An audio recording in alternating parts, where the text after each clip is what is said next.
Good evening, everybody, and welcome Thank back you to all of our Inside Underwriters. Out. It's nice to have you with us. Here's my friend Clementich. Cole, how are we doing today? We're doing good. Trinity Health is a it's kind of comprehensive slow, healthcare system based in news Minot, week, North but Dakota. the week before that, it was a lot more action picking up. But let's hope to see that some more news can really spread the wealth for you guys.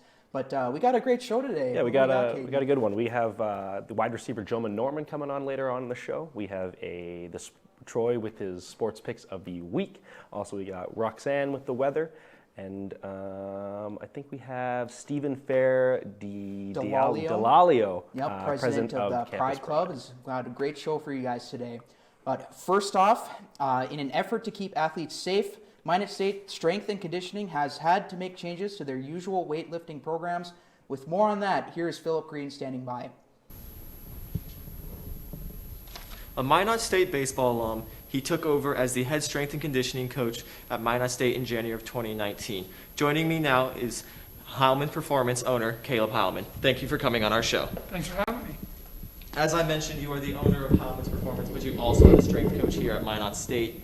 What does having your own company bring to also being the coach here at the college? I think it brings a sense of pride in two different areas, I suppose. I mean, obviously, we're very concerned about providing a quality service because we are contracted as a private entity to provide that service, but also as a baseball alum and as a Minot State University alum, I just want to see Minot State University athletics continue to do well, and contracting the position allows me a little bit more freedom to do things in a manner that I think are best suited for the university to ensure that we continue to make progress and continue to push Minot State University athletics forward.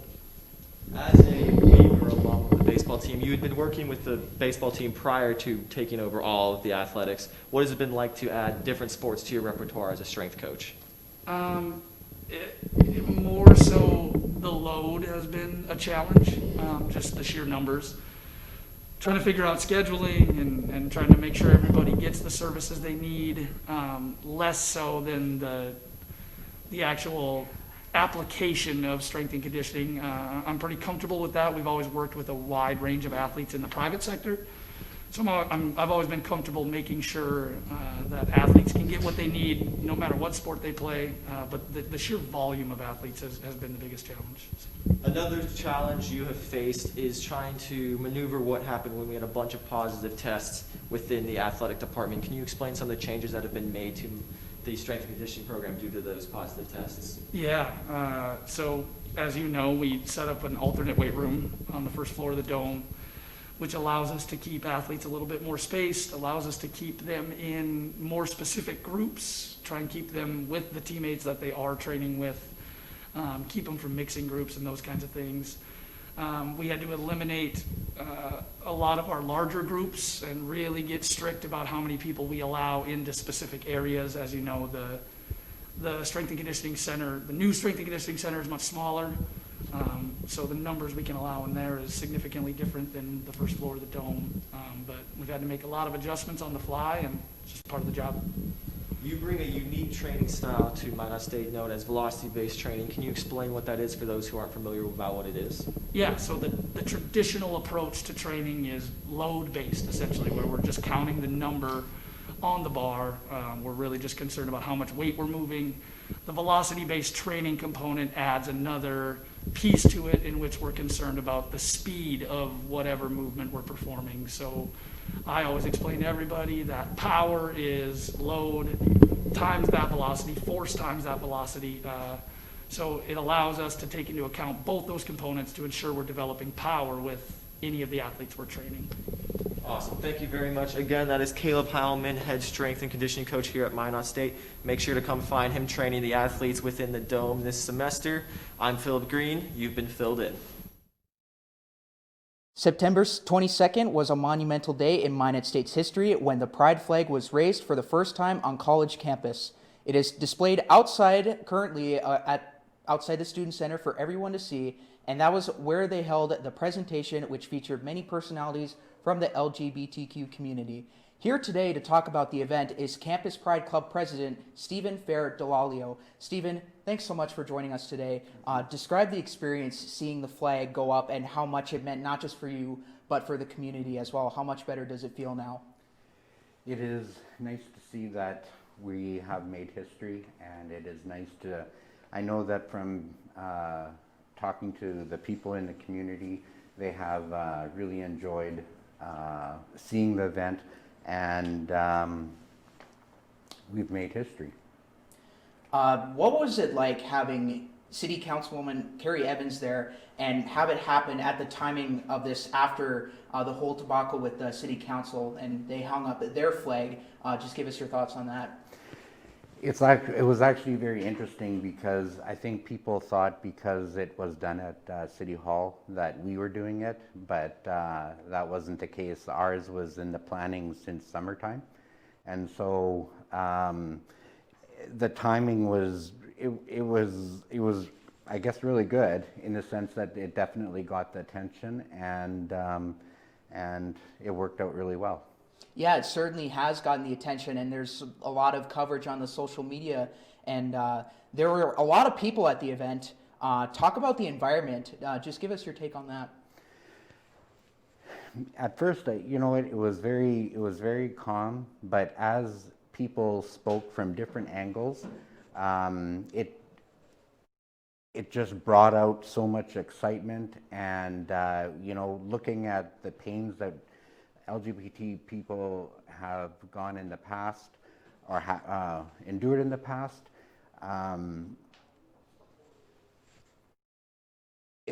the future is just looking so bright. Yeah, and going on of that environment, what did it feel like for you to speak in front of that crowd? Well, of course, anytime you make a personal or a public appearance, it is somewhat nerve-wracking, but you know what, once we got it going and everything, it worked out really well, and I was more than excited and happy that day. Before we head off, talk about your club a little bit, Campus Pride Club. We hear coming from the latest MSU Red and Green that it had to be reestablished after a brief hiatus from other members graduating. Just tell us a little bit about that. I guess the baton wasn't passed, and so it sort of disbanded. I saw that there was a real need, and I knew that I wasn't the only one that could benefit from this club, and so I kicked off a new one, and the response has been fantastic. So we aim to provide a space for LGBTQ students, a safe place, and community. And I hear there's an event coming up. Is that the case? Is there? Yes, there's an event. Actually, we've asked Carrie Evans to come to MSU. We're going to be doing a Facebook Live, and it's just the time just to, you know, maybe look at some of the issues that we've had in the last couple of weeks, but more so of just the progression, where we go from here. One last thing before we head off here. If more students want to join the club, where can they find you guys, and where do you have daily meetings by chance? Minot State University Campus Pride, that's the Facebook page. From there, we also have the MSU Pride Club email, and that is prideclub@minotstateu.com. And there you have it, students. That is where you can find the MSU Pride Club information. Steven, this is a big moment for the LGBTQ community. We can't thank you enough for being on the show today, giving us an inside look on the whole thing going on. So thank you. Thank you. And joining us remotely, well, not remotely and not live, but Emily Norman, our news reporter from her hometown in Las Vegas. She has the latest in Minot State news for us. Hi everyone, I had to come home to Las Vegas this week to be with my family, but don't worry, I have more news for you guys. Lots of exciting things coming up. I'm back with the weekly COVID update for all of you. As of Sunday, October 4th, there are 16 active cases and 194 recovered cases. 105 individuals are currently being monitored, and Minot State is still at a risk level of 3 out of 5. There's testing this Friday from 9 to 11. Remember to pre-register before arriving. During Tuesday's testing event, 1 additional employee tested positive. For any questions about positive and close contact cases, email Deb Hammond or Kevin Harmon. Stay safe by washing your hands and social distancing. The Writing Center is open for online tutoring. There's no face-to-face appointments, so you can either register or log into your account to schedule an appointment. For e-tutoring, you can attach your papers, say for your English class or even a history class. You can attach that paper with an appointment form, and the tutor that's available will review your paper and then email their edits back to you. Tutors will be communicating via audio, video, and text. For further questions, contact Patty Kurtz. Get your steps in. The MSU Dome is open for walking during the week. The operating hours are 8 to 12 and 1 to 5. Cleaning will take place between 12 and 1. Visitors will only be able to enter and exit through the dome. So I would recommend not going through the other doors because you're only going to be able to go through the dome. Please remain on the 3rd floor and bring your own water bottle. From my understanding, we don't have the water fountains available right now, and the locker rooms, batting cages, and dome floor will not be used until further notice. And MSU Well is sponsoring the Homecoming 5K this year. I know a lot of people usually do that and people show up, but there will be a 5K route available for runners to complete from Monday, October 5th. So this past Monday until this Sunday. There's a race fee of $20 that does include a t-shirt for the event, and to become eligible for door prizes, email Courtney Breckus with timed results. Good luck. And back. Thank you for that, Emily. We are going to take a short break to Underwriters, but don't go anywhere. When we come back, we're going to have Joemah Norman from the football team come on for an interview, and we're going to have Roxanne with the weather. Keep it on. Thank you to all of our underwriters. Trinity Health is a comprehensive healthcare system based in Minot, North Dakota. Fiance, with all your prom and bridal needs, located in downtown Minot. KCJB 910 AM, Minot's news and information station. Buffalo Wild Wings, wings, beer, sports. KIZZ FM Z94, playing today's hit music. Mix 99.9, Minot's music mix. SRT, offering a number of services including phone, TV, internet, and security. KRRZ, 1390 AM, Minot's classic hits. KZPR 105.3 FM, Minot's rock station. East End, where the poor is worth so much more, located in downtown Minot. Qdoba, easy, on time, full of flavor. Nice Impressions, no job is too big or too small, located in downtown Minot. MSU Beavers Hockey, online info at msubeavers.com. Forward Communication, connecting professionals in the Midwest. El Azteca, authentic Mexican food on North Broadway near the airport. MSU Theater Department, year-round entertainment. Red and Green, MSU's student-run newspaper. MSU Bookstore, for all your campus needs. Minot Nutrition Addiction, offering healthy smoothies and meal replacements on the go. H-Bar-B Construction, for all your oil field needs.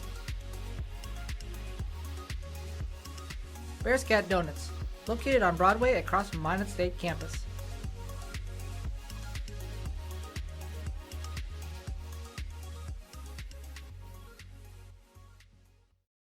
Welcome back, and a big thanks to our underwriters supporting the MSU Broadcasting Department. Leaves continue to fall, and it's getting a little cooler, and although some warm days in there, but Roxanne, what do you have for us with the weather?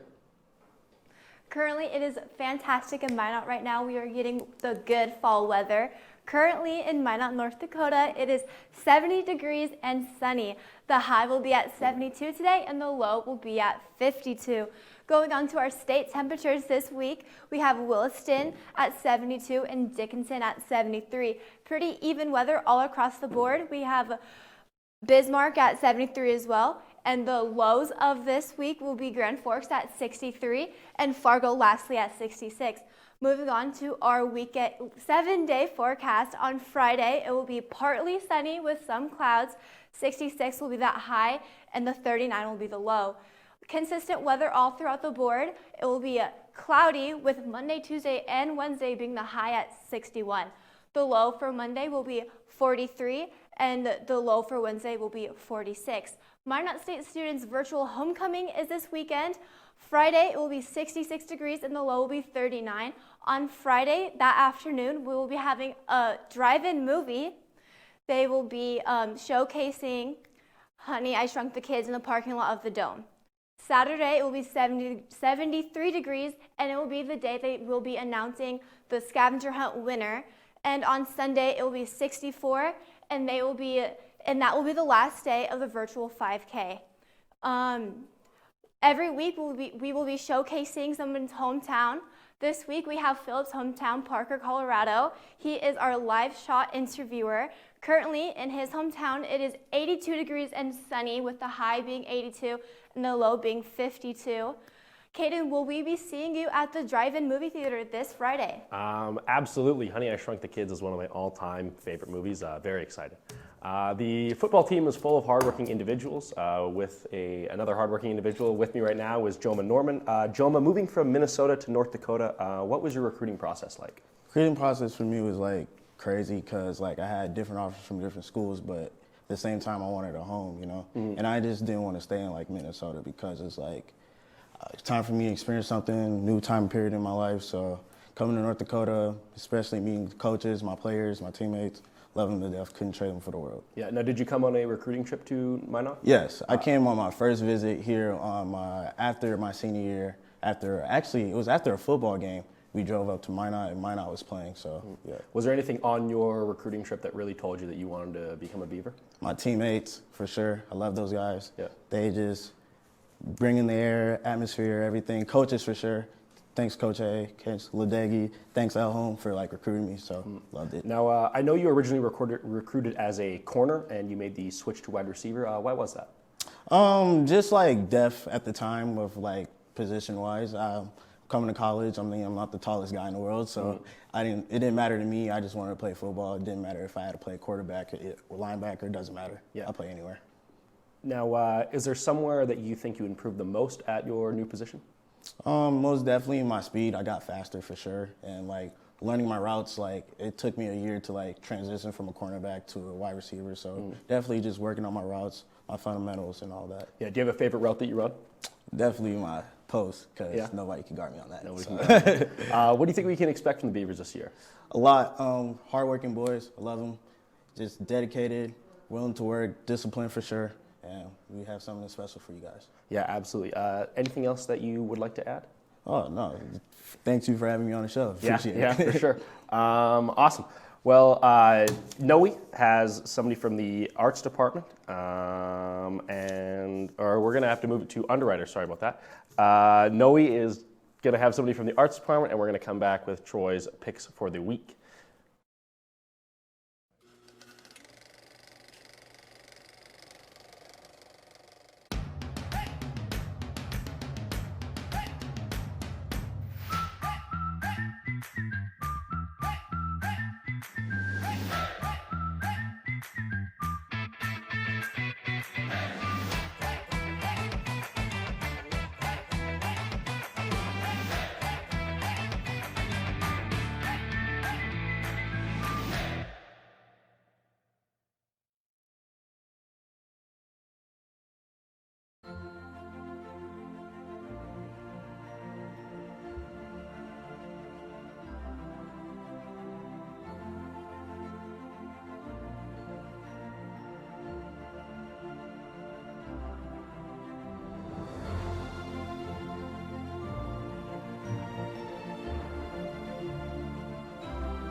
Welcome back to MSU Inside Out. Thank you guys for tuning in. The Northwest Arts Gallery here at Minot State hosts multiple art exhibits throughout the year. Visions of Justice is the latest exhibit to be featured in the gallery. With more information, we have Noe, joined by the director of the Northwest Arts Center, Greg Vettel. Tomorrow is the last day to check out the Visions of Justice exhibit here at Minot State. To tell us more about that, I'm joined by Greg Vettel, the director of Northwest Arts Center here at Minot. Hey Greg, how's it going? It's not going too bad. So the Visions of Justice exhibition, people have one last day to check it out, as Noe said. It's a really interesting exhibition, originally planned to coincide with the Minot State Knotstock Arts Festival. We were able to still hold it even though Knotstock was canceled this year. Awesome. And so I believe that the artists are actually part of the rehabilitation program here at the concept behind the exhibition, it was organized by Bill Harbort, who's one of the co-founders of Knotstock, and Gary Ray, chair of the Criminal Justice Department here on campus. And the concept was to provide a juried exhibition or outlet for art done by the residents of the North Dakota Department of Corrections and Rehabilitation. So there are artworks from people who are residing in the state penitentiary at the Jamestown Corrections Center, the Jim River Corrections, and from elsewhere in the state. So the prompt for the artists and the authors, because there's poetry accepted into it as well, was Visions of Justice and their Visions of Justice. So it's really an interesting avenue to hear and prompt, empathy and understanding from, people that aren't necessarily heard from. And it ended up being that, with the events that happened this past summer, that the exhibition was really topical and related well to current events too. Awesome, that's really interesting. So we were wondering if you had any other upcoming exhibits or projects that are coming up to be shown? Absolutely. So for our October to November exhibitions this year, they open actually next Thursday. We have a retrospective exhibition that's touring from the North Dakota Museum of Art of a North Dakota kind of home artist. It's Frank Sampson. The exhibition is Other Worlds, and he was a North Dakota farm kid and ended up going into art. He was the kind of head painting professor at Boulder, Colorado, University of Boulder, Colorado, for many years. He's in his early 90s now. But it's a phenomenal exhibition of these kind of acrylic paintings and they're otherworldly, kind of surrealistic, large format paintings. So that's going to be a really good one to see. The other artist that we have for that time, this October to November, is one of our Best of Show winners from the Paperworks 2019 exhibition, and he's a phenomenal printmaker. He does large format woodblock prints. Ronaldo Gil Zambrano. He's originally from Caracas, Venezuela, but he resides in Spokane, Washington. Awesome, that's great to hear. Thanks for coming out here, Greg. It was great talking to you. A lot of info you gave me on the next upcoming art exhibits and the Visions of Justice. So make sure you guys go check that out at Northwest Art Center here at Minot State. And back to the studio.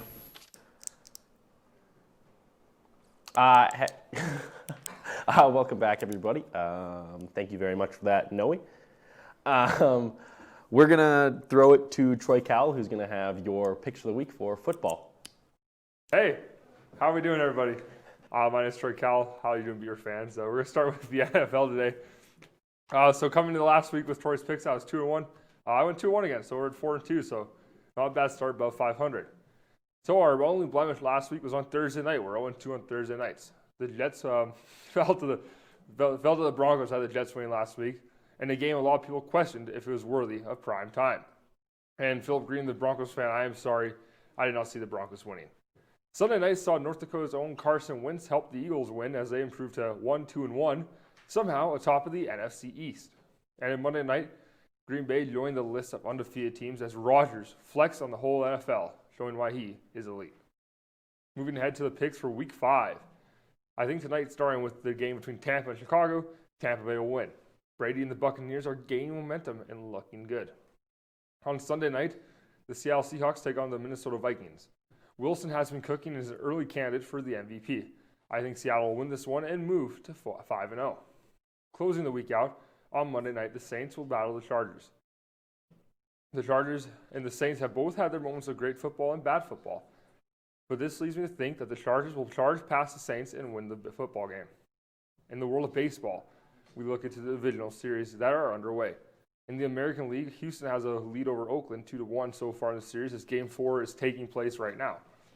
Tampa Bay takes a 2-1 lead over the Bronx Bombers as they're the New York Yankees, if you didn't know that. Game 4 is also played today, later this evening.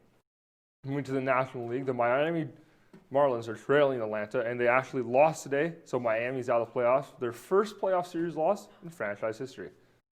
The Dodgers of Los Angeles lead the Padres 2-0 as Game 3 takes place tonight at 8:08. First pitch is thrown, and we're wishing the best of luck to our own Tyler Lubin as he does not lose a lot of hair tonight, hopefully, or sleep over the Padres loss. Moving ahead to the NBA, the finals are being led by the LA Lakers 3-1 over the Miami Heat. Game 5 takes place tomorrow as LeBron and the Lakers look very good. What a story it would be if they could win the finals in honor of Kobe Bryant. In the NHL, over 200 young men saw their dreams become true as they were drafted into the NHL the last 2 days. Alex Lafreniere was the first overall pick. The Canadian-born player was drafted by the New York Rangers. And looking into North Dakota high school football, here in Minot, the Minot High Magi take on the 4-0 Bismarck Demons tomorrow as they look to improve to 2-3, while the Bishop Bryan Lions take on DLB tomorrow as the Lions look to string together some wins after a big win last week. And finally, for your Minot State Beavers news, teams continue to work out and practice as they prep for competition in the new year or next fall, depending on COVID. Both hockey teams, however, are preparing for their season. They're the only two teams able to play this year because they're not a part of the NSIC. For KMSU Sports, I'm Troy Kowal. I suck at fantasy football. Stay classy, Minot. Cole, Kaiden, how you doing? Very unfortunate, Troy. I hope you do better as the season goes along. But yes, we did talk MSU hockey for a little bit. Very exciting to see them get back, and should be a fun time, Kaiden. Absolutely. Fantasy football is always great. Sitting at 4-1.